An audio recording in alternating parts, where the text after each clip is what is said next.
See, when Jesus says, pick up your cross and follow me, this is very important to understand what he means by that.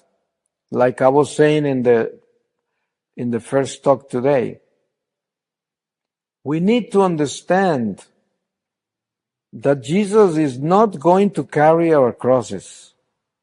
See, many times we are in tribulations and trials and toils and sufferings. We are tested. Like St. James was telling us in this reading I had. And the first tendency we have as Christians is to kind of complain to God why this is taking place in my life. I'm faithful to you, Lord. Why would you allow this to happen? Or what is it that you want from this?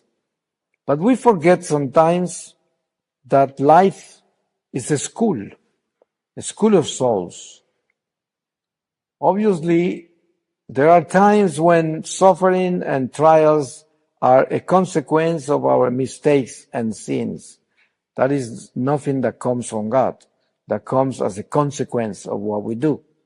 But sometimes we go through trials and toils and sufferings that are not a consequence of our sins, that are part of the molding of our soul that God allows. Satan is always testing us.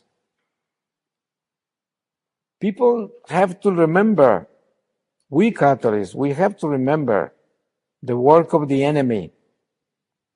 We have an enemy that is very active and mischievous, is horrifying, evil.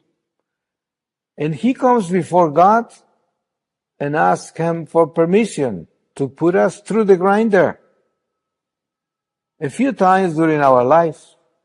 And God gives him permission because going through the grinder by the devil strengthens us, purifies us, sanctifies us. If Satan has no sin to work against us, but only his envy, his hatred, his revenge. And God let him because he knows that once we go through that test, through that trial, as St. James was teaching us in this reading, we will emerge stronger, holier, better,